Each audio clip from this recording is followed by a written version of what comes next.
அஸ்ஸலாம் அலைக்கும். இன்றைய நம்ம கலந்துரையாடல்ல நம்ம மனசோட செயல்பாடுகள், குறிப்பா நம்மள சில சமயம் ரொம்பவே கஷ்டப்படுத்துற அந்த எதிர்மறை சிந்தனைகள் இருக்கு இல்லையா, அத இஸ்லாமிய வழிகாட்டுதலோட எப்படி அணுகுறது, எப்படி சரி பண்றதுன்னு கொஞ்சம் ஆழமா பார்க்க போறோம். நீங்க என்னைக்காவது கவனிச்சிருக்கீங்களா? சில நேரங்கள்ல நம்ம மனசே நமக்கு ஒரு பெரிய எதிரி மாதிரி ஆயிடுது. நான் சரியில்ல, எனக்கு எதுவுமே சரியா அமையாது, என் கடந்த காலம்தான் என் எதிர்காலத்தையே தீர்மானிக்கும்னு ஒரு ஓயாத குரல் உள்ளுக்குள்ள ஒலிச்சுக்கிட்டே இருக்கிற மாதிரி. வலைக்கும் அஸ்ஸலாம் வரஹ்மத்துல்லாஹி வபரகாத்துஹு. ஆமா, இது நம்ம எல்லாருமே சந்திக்கிற ஒரு முக்கியமான போராட்டம் தான். நீங்க சொல்ற இந்த உள்குரல் இருக்கு பாருங்க, அது அல்லாஹ் கிட்ட இருந்து வர்றதில்ல. இது பெரும்பாலும் ஷைத்தானோட ஊசலாட்டம். அவன் நம்ம இதயத்தை, அந்த வளமான நிலத்தை ஒரு மாதிரி குறி வச்சு, அதுல சந்தேகத்தை, நம்பிக்கையின்மைய, விரக்தியை விதைக்க முயற்சி செய்றான். ஆனா அல்லாஹ் சுப்ஹானஹு வ தஆலா அவன் ஒருபோதும் நம்ம தகுதியற்றவங்கன்னு சொல்லல, கைவிடப்பட்டவங்கன்னு சொல்லல. அவன் நம்மள நம்ப சொன்னான், முயற்சி பண்ண சொன்னான், தளர்ந்து போகாம திரும்ப திரும்ப எழுந்து நிற்க சொன்னான். இந்த மாற்றத்துக்கான முதல் படி நம்ம மனநிலையிலிருந்து தான் தொடங்கணும். அப்படியா? சுபானல்லா. அப்போ நம்ம மனசுல ஓடுற இந்த எதிர்மறை எண்ணங்களோட போக்க எப்படி மாத்துறது? எப்படி திசை திருப்புறது? நம்ம மனச ஈமான், அதாவது அல்லாஹ் மேல உள்ள அந்த உறுதியான நம்பிக்கை, நன்றி உணர்வு, மன அமைதி, இதையெல்லாம் வச்சு எப்படி நிரப்புறது? இத பத்தி தான் நாம இன்னைக்கு ஆழமா சிந்திக்க போறோம். இந்த மனச்சங்கிலிகளை உடைக்க நீங்க தயாரா? பிஸ்மில்லா, ஆரம்பிக்கலாம். முதல்ல நாம புரிஞ்சுக்க வேண்டிய ஒரு விஷயம் என்னன்னா, நம்ம மனசுல தோன்ற எல்லா எண்ணங்களும் உண்மையும் நாம அப்படியே ஏத்துக்க வேண்டியதும் இல்ல. அப்படிதானே?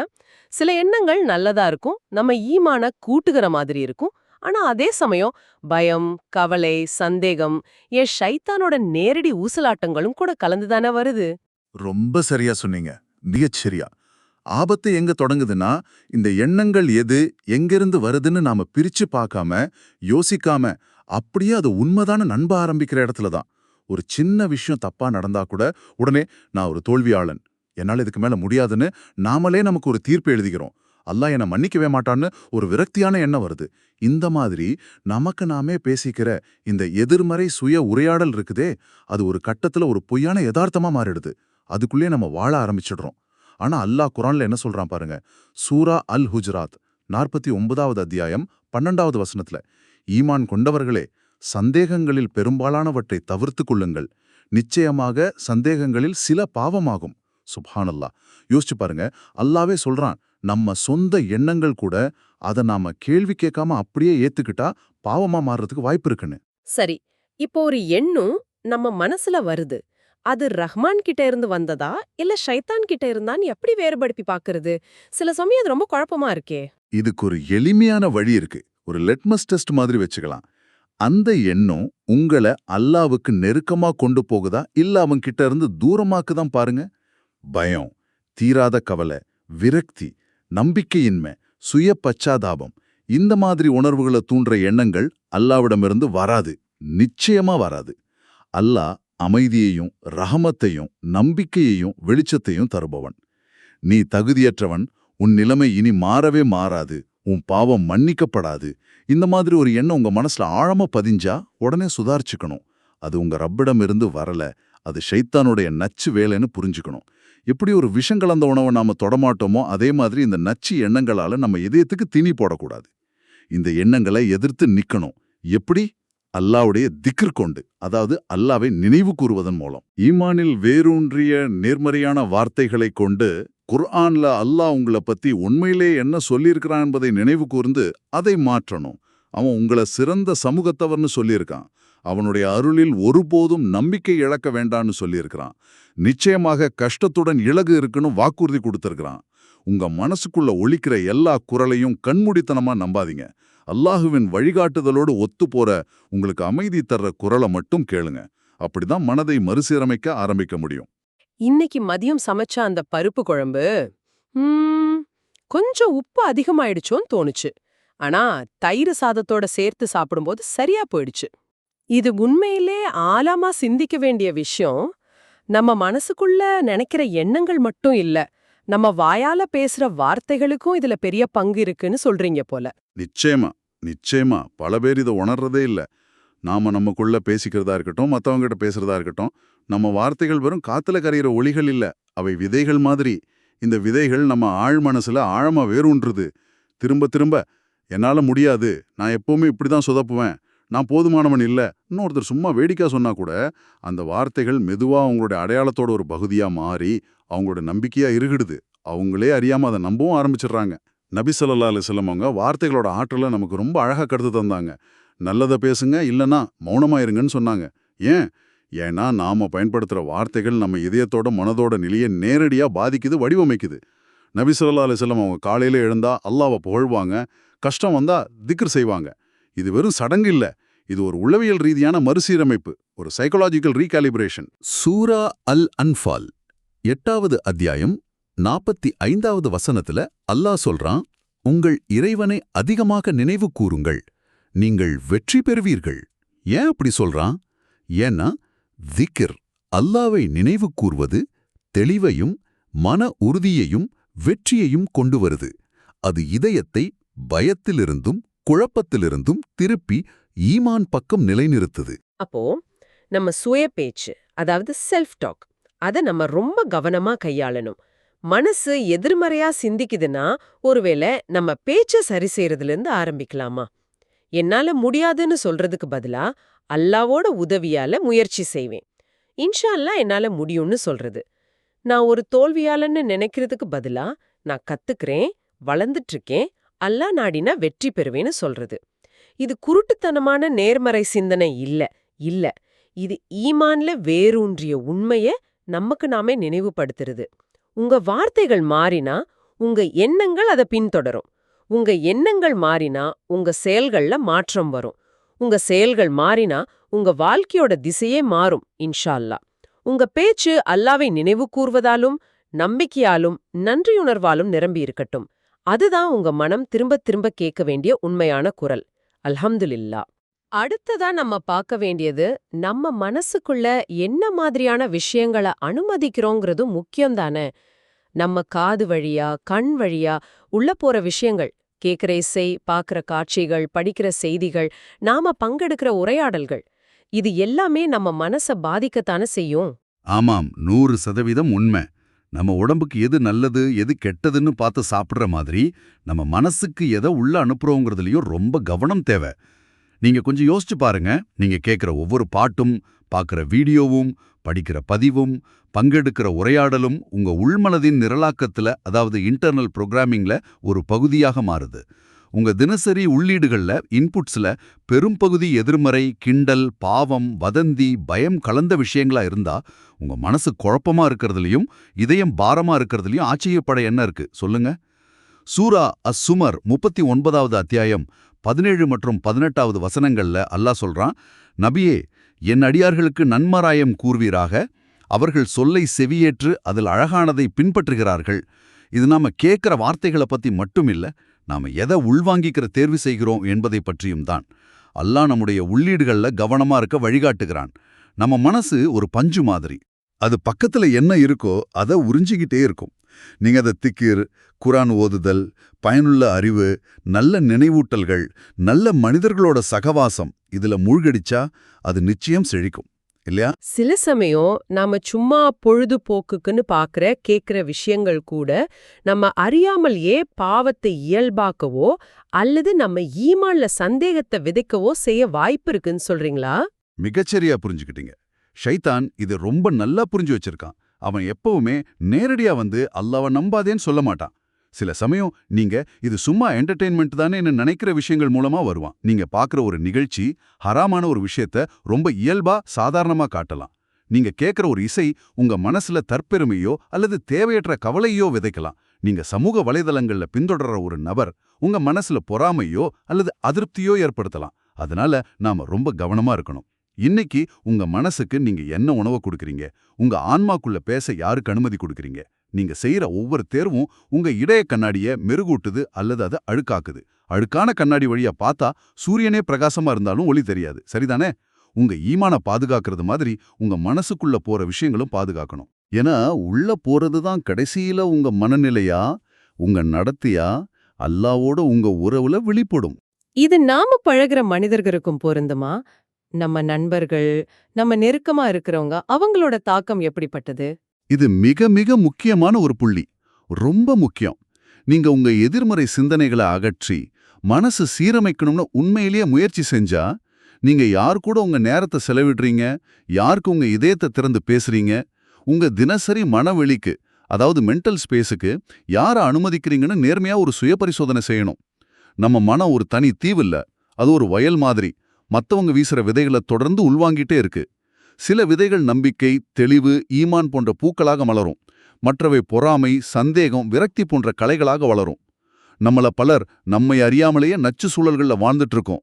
நம்ம அமைதியை குலைக்கிற, நம்ம ஈமான பலவீனப்படுத்துற குரல்களால சூழப்பட்டிருக்கோம். ஒன்னு தெளிவா புரிஞ்சுக்கணும்.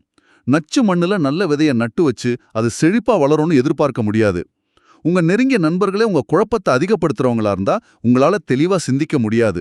ஆன்மீக ரீதியா வறண்டு போனவங்களோடு நீங்க அதிக நேரம் செலவழிச்சா உங்களால ஒரு வலுவான ஆரோக்கியமான மனநிலைய வளர்க்க முடியாது.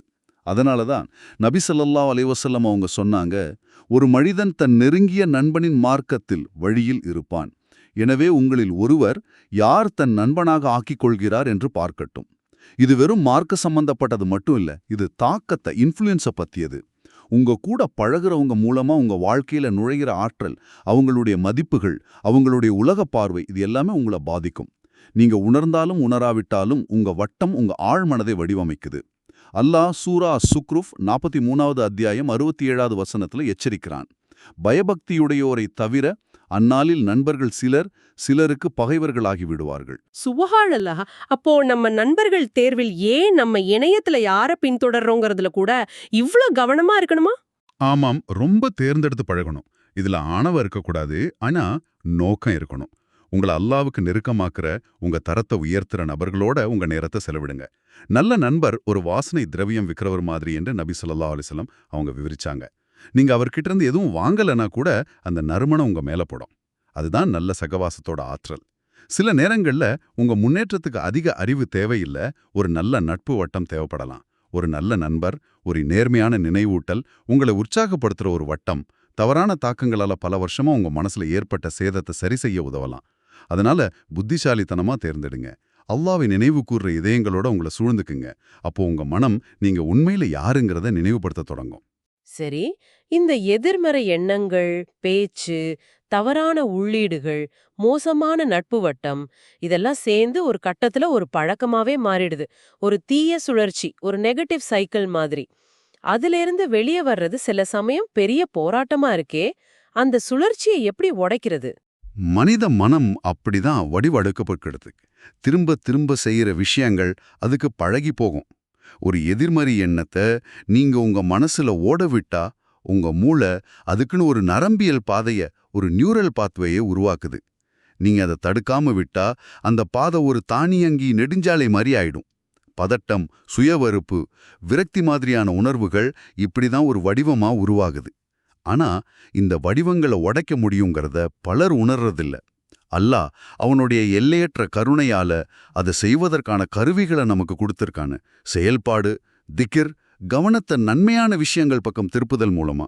இந்த கஷ்டத்திலிருந்து என்னால வெளியே வரவே முடியாது, எல்லோரும் எனக்கு எதிரா இருக்காங்க, ஒருவேளை அல்லாஹ் என்னை நேசிக்கலையோ, இந்த மாதிரி எதிர்மறை எண்ணங்கள்ல நீங்க சுழலும் போது அந்த இடத்துல அதை நிறுத்துங்க.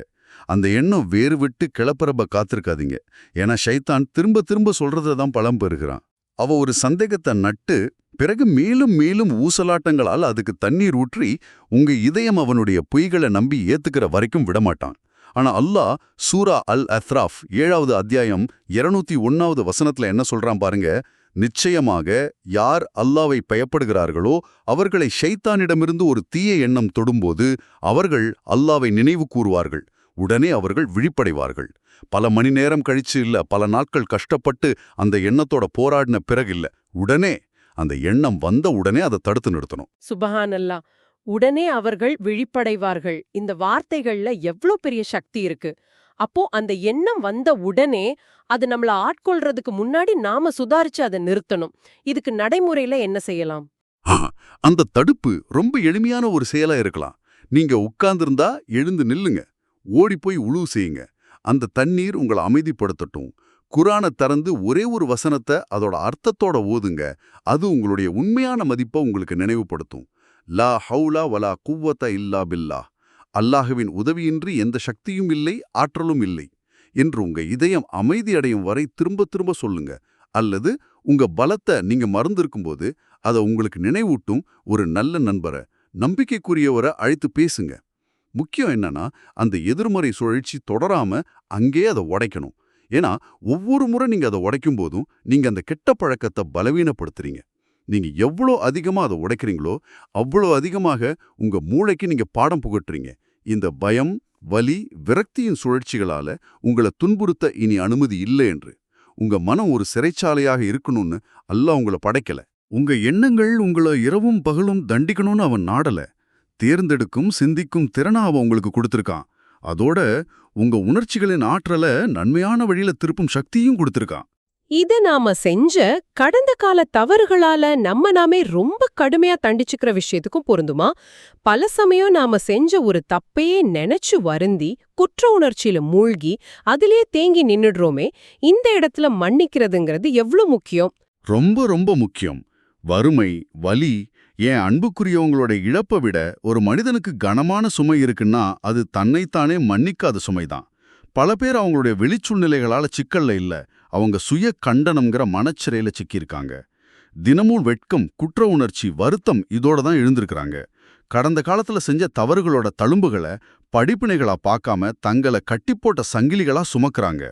அவங்க சறுக்கிய தருணங்கள், செஞ்ச பாவங்கள், காயப்படுத்தின மனிதர்கள், வீணெடுத்த நேரம், இது எல்லாம் மனசுக்குள்ள திரும்ப திரும்ப ஓடவிட்டு அந்த குற்ற உணர்ச்சியை அவங்களுடைய அடையாளமாவே மாத்திக்கிறாங்க. ஷைத்தானுக்கு இது ரொம்ப பிடிக்கும். ஏன்னா நீங்க கடந்த கால குற்ற உணர்ச்சியில சிக்கி இருக்கும்போது உங்களால எதிர்காலத்தை நோக்கி நம்பிக்கையோட நடக்க முடியாது. எனக்கு மீட்சியே இல்லைன்னு நீங்க நம்ப ஆரம்பிச்சா நீங்க தௌபா செய்வதையே, அதாவது பாவ மன்னிப்பு கோருவதையே நிறுத்திடுவீங்க. அல்லாஹ் ஒரு தவறை மன்னிச்ச பிறகும் நீங்க உங்களை நீங்களே தண்டிச்சுக்கும் போது நீங்க அல்லாஹ்வுடைய அளவற்ற கருணையை விட உங்க குற்ற உணர்ச்சிக்கு அதிக சக்தி கொடுக்குற மாதிரி ஆகிடுது. ஆனா நபி ஸல்லல்லாஹு அலைஹி வஸல்லம் அவங்க என்ன சொன்னாங்கன்னு பாருங்க. சுபஹானல்லா, இது கேட்கும்போதே ஒரு பெரிய ஆறுதலா இருக்கு. சூரா அஸ்-ஸுமர் 39வது அத்தியாயம் 53வது வசனம் நினைவுக்கு வருது. நபியே, நீர் கூறுவீராய்க, என் அடியார்களே, உங்களில் எவரும் வரம்பு மீறி தமக்குத் தாமே தீங்கிழைத்துக் கொண்ட போதிலும் அல்லாவின் ரஹ்மத்தில் நம்பிக்கை இழந்து விடாதீர்கள். நிச்சயமாக அல்லாஹ் பாவங்கள் யாவையும் மன்னிப்பான். நிச்சயமாக அவன் மிக்க மன்னிப்பவன், மிக்க கருணையுடையவன். இதைவிட பெரிய வாக்குறுதி என்ன வேணும்? ஆஹா, இது வெறும் வார்த்தைகள் இல்ல. இது உங்க படைப்பாளன் அல்லாவிடமிருந்து உங்க காயப்பட்ட இதயத்துக்கு நேரடியா வந்திருக்கிற அழைப்பு. நீங்க எவ்வளவு தூரம் விழுந்திருந்தாலும் சரி, எவ்வளவு பெரிய தவறு செஞ்சிருந்தாலும் சரி, எத்தனை வருஷங்களை வீணடிச்சதா நீங்க உணர்ந்தாலும் சரி, நீங்க உண்மையான உள்ளத்தோட அவனிடம் திரும்பி தௌபா செஞ்சா நீங்க மன்னிக்கப்படுவது மட்டுமல்ல, நீங்க நேசிக்கப்படுறீங்க. அப்போ கடந்த காலத்துல சிக்கியிருக்கிற மனதை எப்படி மறுசீரமைப்பது? இறைவனுடைய அளவற்ற கருணையில வேரூன்றிய செல்ஃப் கம்பேஷனோட அதை தொடங்கணும். உங்களை நீங்களே வக்கீலாகவும் நீதிபதியாகவும் நிறுத்திக்கிற அந்த மன நீதிமன்றத்தை நிறுத்துங்க. உங்களை நீங்களே பழி சொல்லிக்கிற அந்த உள் உரையாடலை குணப்படுத்துற வார்த்தைகளால மாத்துங்க. ஆமா, நான் விழுந்தேன், ஆனா அல்லாவோட உதவியால நான் எழுந்தேன். ஆமா, நான் தவறுகள் செஞ்சேன், ஆனா அதிலிருந்து பாடம் கத்துக்கிட்டேன். ஆமா, நான் அபூர்ணமானவன், ஆனா என் இறைவன் அவனுடைய மன்னிப்புல பரிபூர்ணமானவன். உங்களே நீங்களே மன்னிக்கணும். கடந்த காலத்தை அதோட இடத்துல விட்டுட்டு முன்னேறணும். நபி மூசா அலைஹிஸ்ஸலாம், நபி யூனுஸ் அலைஹிஸ்ஸலாம் போன்ற நபிமார்களோட கதைகளை பாருங்க. அவங்களோட கடந்த காலம் அவங்கள வரையறுக்கல, அவங்க அல்லாவிடம் திரும்புறது தான் அவங்கள வரையறுத்தது. உங்களை பத்தி நீங்களே சொல்லிக்கிற அந்த எதிர்மறை கதையை மாற்றி எழுதுங்க. நீங்க உடைந்து போகவில்லை, அல்லாவின் அனுமதியால் நீங்க குணமடைந்து வாரீங்கன்னு நம்புங்க. இன்றைக்கு இந்த நிமிஷம் அந்த பழைய குற்ற உணர்ச்சி விட்டுடுங்க. அல்லாஹ் ஏற்கனவே மன்னித்த ஒரு விஷயத்துக்காக உங்களை நீங்களே தண்டிப்பதே விட்டுடுங்க. மன்னிப்புங்கிறது பலவீனம் இல்ல, அது உண்மையான வலிமை. இந்த எல்லா எதிர்மறை எண்ணங்களுக்கும், சுய பழிக்கும், கடந்த கால சுமைக்கும் ஒரே வரியில ஒரு மாற்று மருந்து, ஒரு ஆன்டிடோட் இருக்குன்னா அது என்னவா இருக்கும்? எதை வச்சு இந்த நஞ்சை முறிக்கலாம்? அதுதான் நன்றி உணர்வு. அரபில ஷுக்ர்னு சொல்லுவோம். இது வெறும் வாயால சொல்ற வார்த்தையோ அல்லது ஒரு உணர்வோ மட்டும் இல்ல. நன்றி உணர்வு ஒரு ஆன்மீக ஆயுதம். அது ஒரு தெய்வீக கண்ணாடி மாதிரி. அந்த கண்ணாடி வழியா நீங்க உங்க வாழ்க்கைய பார்க்க ஆரம்பிக்கும்பொழுது உங்ககிட்ட இல்லாத விஷயங்களோட நிழல்களை பார்க்கறத விட்டுட்டு உங்ககிட்ட ஏற்கனவே இருக்கிற அல்லாவின் அருட்கொடைகளோட ஒளிய பார்க்க ஆரம்பிப்பீங்க. நீங்க இந்த கண்ணாடியை தொடர்ந்து பயன்படுத்த உங்க மனதை பயிற்சி வைக்கும்போது உங்க ஆன்மாவை மறுசீரமைக்க தொடனீங்க. ஏன்னா நன்றி உணர்வுங்கிறது உதடுகளால் அல்ஹம்துலில்லாஹ் சொல்றது மட்டும் இல்ல, அது உங்க எண்ணங்களை, உங்க உணர்ச்சிகளை, உங்க எதிர்வினைகளை மறுவடிவமைக்குது. இது எதிர்மறை சிந்தனை, ஓயாத கவலை, மனச்சோர்வு, சுய பச்சாதாபம், ஏன் அகங்காரத்துக்கு கூட மிகச்சிறந்த மாற்று மருந்து. நன்றி உணர்வு மன அமைதியின் விதை. அந்த விதைய நீங்க ஒவ்வொரு நாளும் உங்க சொல்லாலும் செயலாலும் தண்ணீர் ஊற்றி வளர்த்தா அது உங்களுடைய இயல்பான மனநிலையாவே மாறிடும். அதுக்கப்புறம் இந்த உலகம் உங்க மேல என்ன பிரச்சனைகளை வீசினாலும் உங்களை அது எளிதா அசைக்க முடியாது. குர்ஆன் இதுக்கு ஒரு ஆழமான வாக்குறுதியை தருது. இது வெறும் பரிந்துரை இல்ல, ஒருவேளை நடக்கலாம்னு சொல்ற விஷயம் இல்ல. இது அல்லாஹ்வின் நேரடி உத்தரவாதம். அல்லாஹ் சூரா இப்ராஹிம் 14வது அத்தியாயம் 7வது வசனத்துல சொல்றான், நீங்கள் நன்றி செலுத்தினால் நிச்சயமாக நான் உங்களுக்கு என் அருளை அதிகப்படுத்துவேன். அல்ஹம்துலில்லாஹ். நிச்சயமான வாக்குறுதி இது. ஆனா நன்றி உணர்வு எப்படி மனதை மாற்றி அமைக்குது? பயம், வலி, பற்றாக்குறை உணர்வு, இந்த மாதிரியான மனநிலையிலிருந்து அது எப்படி நம்மள வெளியே கொண்டு வருது? ரொம்ப எளிமையா சொன்னா, நன்றி உணர்வு உங்க கவனத்தை திசை திருப்புது. உங்ககிட்ட இல்லாததை நினைச்சு புலம்புறதுல இருந்து உங்ககிட்ட இருக்கிற எண்ணற்ற அருட்கொடைகளை நினைச்சு அல்லாஹ்வை புகழச் செய்யுது. எது தப்பா போச்சுன்னு யோசிக்கிறத நிறுத்திட்டு உங்களுடைய ஒவ்வொரு மூச்சு, உங்க பார்வை, உங்க இதயத் துடிப்பு, காலையில எழுந்து லா இலாஹ இல்லல்லாஹ் சொல்ல முடியற உங்க திறன், இப்படி உங்களை சுத்தி இருக்கிற அல்லாஹ்வின் கருணைய கவனிக்கத் தொடங்குங்க. அது மட்டுமே உங்களை ஆன்மீக ரீதியா வறுமையில் இருக்கிற கோடிக்கணக்கானவங்கள விட பெரிய செல்வந்தராக்குது. பிரச்சனை என்னன்னா, ஷைத்தான் நீங்க நன்றியுள்ளவங்களா இருக்கிறத விரும்பவே மாட்டான். அவன் அல்லாஹ்வோட சமூகத்திலிருந்து வெளியேற்றப்படும் போது அகங்காரத்தோட என்ன சொன்னான் தெரியுமா? பின்னர் நான் நிச்சயமாக அவர்கள் முன்னும் அவர்கள் பின்னும் அவர்கள் வலப்பக்கம் இருந்தும் அவர்கள் இடப்பக்கம் இருந்தும் அவர்களை வழிகெடுக்க வருவேன். அவர்களில் பெரும்பாலோரை உனக்கு நன்றி செலுத்துவராக நீ காண மாட்டாய் என்று சொன்னான். சூரா அல் அஃப்ராஃப் 17.7. சுப்ஹானல்லாஹ். அவன் நம்மிடம் அழிக்க நினைச்ச அத்தனை பண்புகளிலும் நன்றியுணர்வை குறிவச்சான். ஏன்னா அவனுக்கு தெரியும், நன்றியுள்ள ஒரு விசுவாசி ரொம்ப சக்தி வாய்ந்தவர்.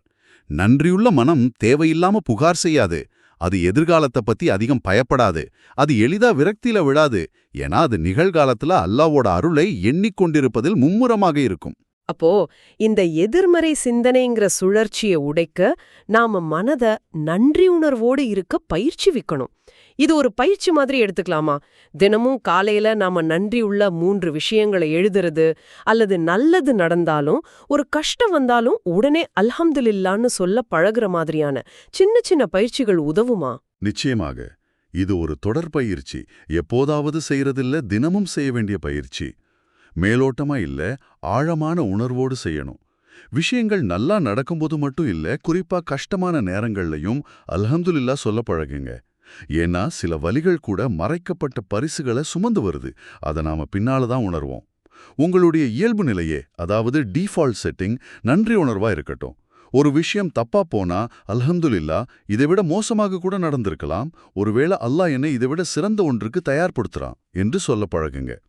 யாராவது உங்களை காயப்படுத்தினா அல்ஹம்துலில்லாஹ், இந்த அனுபவம் எனக்கு பொறுமையை கத்துக் கொடுத்தது என்று சொல்லுங்க. எதையாவது இழந்தா அல்ஹம்துலில்லாஹ், ஒருவேளை அது எனக்கு நல்லதில்லை என்பதால் அல்லாஹ் அதை என்கிட்ட இருந்து எடுத்திருக்கலாம் என்று நம்புங்க. இந்த மனநிலை ஒரே நாள்ல வராது. ஆனா நீங்க இதை தொடர்ந்து பயிற்சி செய்ய செய்ய உங்க மூளை நம்பிக்கையை நோக்கிய, அமைதியை நோக்கிய புதிய பாதைகளை உருவாக்குது. இதுதான் மனதை மறுசீரமைப்பது. இது வலிய மறுக்கிறதில்ல, ஆனா அந்த வலிக்கான உங்களுடைய பதிலை, உங்களுடைய அணுகுமுறையை உயர்த்துவது. நன்றியுணர்வு மறுசீரமைப்பின் ஆரம்பம், அதுவே அதோட விளைவும் கூட. ஏன்னா நீங்க உண்மையிலே நன்றி உணர்வோட வாழ ஆரம்பிக்கும்போது உங்க வாழ்க்கையில பௌதீகமா எதுவும் மாறலைன்னா கூட உங்களுடைய அக உலகம் முற்றிலுமா மாறிடும். இதோடு சேர்த்து வெளியிலிருந்து வர்ற எதிர்மறை தாக்கங்கள்ல இருந்து நம்ம மனச பாதுகாக்க ஒரு மனக்கவசம், ஒரு மென்டல் இம்யூனிட்டி மாதிரி ஒன்ன உருவாக்கிக்கணும்னு சொல்றீங்க. ஏன்னா இன்றைய உலகம் ரொம்ப இரைச்சலா இருக்கு. கவனச்சிதறல்கள், எதிர்மறை செய்திகள், அவநம்பிக்கையை தூண்டும் ஊடகங்கள், பதட்டத்தை விதைக்கிற சூழல்கள்னு நம்ம சுத்தி ஒரே சத்தமா இருக்கு. இதுல இருந்து எப்படி நம்ம மனச பாதுகாக்கிறது?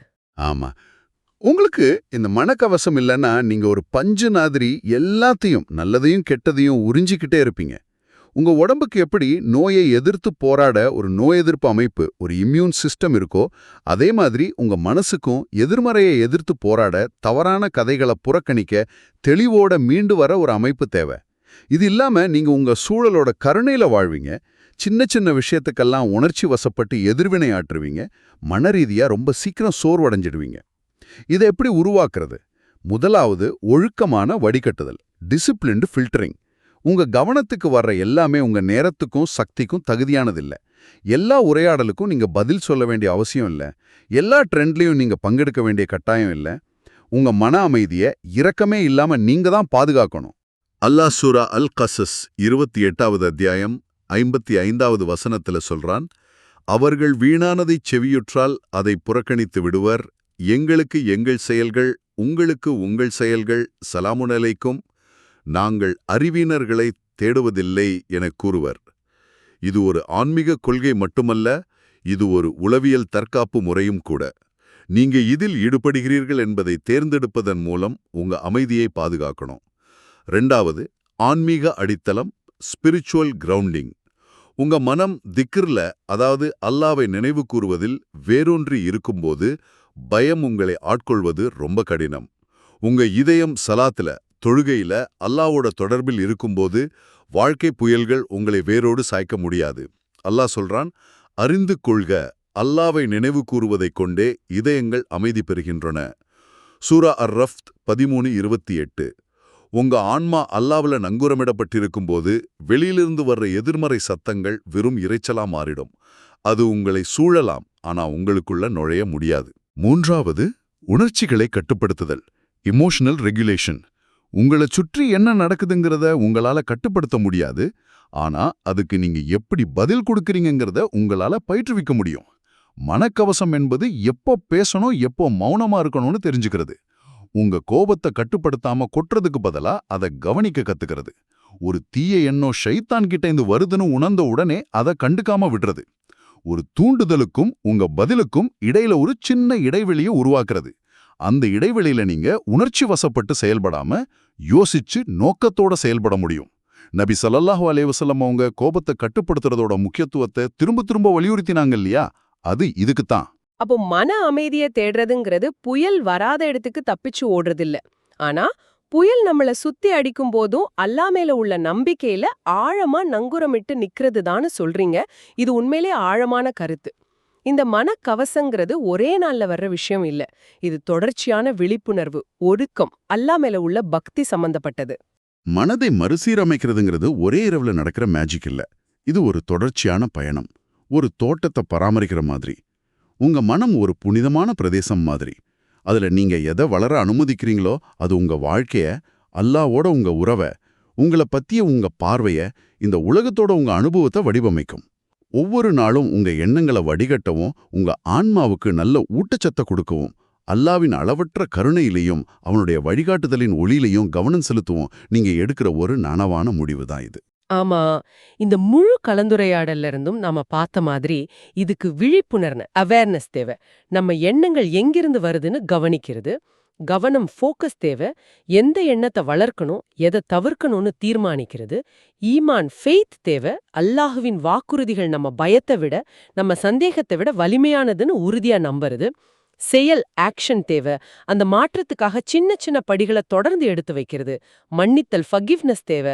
கடந்த கால சுமைகளையும் சுயப்பழியும் இறக்கி வைக்கிறது. சூரா அர்-ராத் 13வது அத்தியாயம் 11வது வசனத்துல அல்லாஹ் சொல்ற மாதிரி, நிச்சயமாக அல்லாஹ் எந்த ஒரு சமூகத்தாரின் நிலையும் அவர்கள் தங்களுக்குள் உள்ளதை மாற்றிக்கொள்ளாதவரை மாற்றுவதில்லை. மாற்றம் உள்ளிருந்துதான் தொடங்கணும். நிச்சயமா. மிகச்சரியா சொன்னீங்க. உங்க கதை இன்னும் எழுதப்பட்டுக்கிட்டு தான் இருக்கு. உங்க கடந்த கால வழி உங்க எதிர்காலத்தை தீர்மானிக்க அனுமதிக்காதீங்க. நான் உடைந்து விட்டேன் என்ற கதையை நான் அல்லாவின் அனுமதியால் குணமடைந்து வருகிறேன், நான் மீண்டு வருவேன் என்று மாற்றி எழுதுங்கள். நான் தனியாக இருக்கிறேன் என்ற பொய்யை அல்லாஹ் எப்போதும் என்னுடன் இருக்கிறான் என்ற உண்மையால் மாற்றுங்கள். இந்த மறுசீரமைப்பு முயற்சிக்கு அல்லாவிடமே உதவி தேடுங்கள். உங்க துவால கேளுங்க, யா அல்லாஹ், என் எண்ணங்களை தூய்மைப்படுத்து, என் மனதை குணப்படுத்து, என் இதயத்தை உன்னுடைய ஒளியால் நிரப்பு. ஏன்னா அல்லாஹ் உங்களோட இருக்கும்போது எந்த எதிர்மறை சிந்தனையும் உங்களை கட்டுப்படுத்த முடியாது. ஷைத்தானுடைய ஊசலாட்டங்களுக்கு கட்டுப்பாட்டை ஒப்படைக்காம, கடந்த கால வலி நம்ம எதிர்காலத்தை வரையறுக்க அனுமதிக்காம, நம் மனத விழிப்புணர்வு, நன்றியுணர்வு, பின்னடைவு, ரெசிலியன்ஸ் எல்லாவற்றுக்கும் மேலாக அல்லாவின் மீதான அசைக்க முடியாத நம்பிக்கை ஆகியவற்றின் மூலம் தொடர்ந்து மறுசீரமைக்க வேண்டும். ஆம், உங்க மனம் ஒரு போர்க்களம் மாதிரி நினைச்சுக்கோங்க. உங்க எண்ணங்கள் வீரர்கள் மாதிரி. உங்க ஈமான் தான் தளபதி. உங்க மனதை எதிர்மறைக்கும் விரக்திக்கும் அடிபணியச் செய்யாம அதை அல்லாவிடம் ஒப்படையுங்கள். இது வெறும் சுய உதவி, அதாவது செல்ஃப் ஹெல்ப் நுட்பங்கள் இல்ல. இது உங்க ஆன்மாவுக்கான உதவி. இது நோக்கம், சக்தி, அமைதி நிறைந்த ஒரு வாழ்க்கைக்கான பாதை. உண்மையான மாற்றம் இங்கிருந்து தான் தொடங்குது. அல்ஹம்துலில்லா. இந்த ஆழமான பார்வை நீங்க உங்க மனதை நேர்மறையாகவும் ஈமானின் அடிப்படையிலும் மறுசீரமைக்க ஒரு தூண்டுதலாக இருக்கும் என்று நம்புகிறோம். அல்லாவுக்காக இந்த முயற்சியை நீங்க செய்யும்போது அவனுடைய உதவி நிச்சயம் கிடைக்கும். இது ஒரு பயணம், ஒரே இரவுல நடக்காது. ஆனா நீங்க எடுத்து வைக்கிற ஒவ்வொரு அடியும் மதிப்புள்ளது. கடைசியா நீங்க இப்படி யோசிச்சு பாருங்களேன். ஒவ்வொரு நாளும் உங்க மனசுல வர்ற இந்த எதிர்மறை எண்ணங்களுக்கு எதிரா போராடி சந்தேகத்தோட கிசுகிசுப்புகளை மறுத்து உங்க மனச அல்லாவோட நினைவாலும் நன்றியுணர்வினாலும் நிரப்ப முயற்சி செய்றீங்களே, அதுவே ஒரு வகையான ஜிஹாத் இல்லையா? ஒரு புனித போராட்டம். இது உங்க நஃப்ஸுக்காக, உங்க ஆன்மாவுக்காக நீங்க செய்யற போராட்டம். இந்த முயற்சியின் முடிவுல உங்களுக்கு கிடைக்க போற அந்த மன அமைதி, அந்த தெளிவு, அல்லாவோட நெருக்கம், அது எவ்வளவு பெரிய வெகுமதி. இன்ஷா அல்லாஹ். அடுத்த முறை சந்திக்கும் வரை அஸ்ஸலாமு அலைக்கும் வரஹ்மத்துல்லாஹி வபரகாத்துஹு. வலைக்குமுஸ்ஸலாம் வரஹ்மத்துல்லாஹி வபரகாத்துஹு.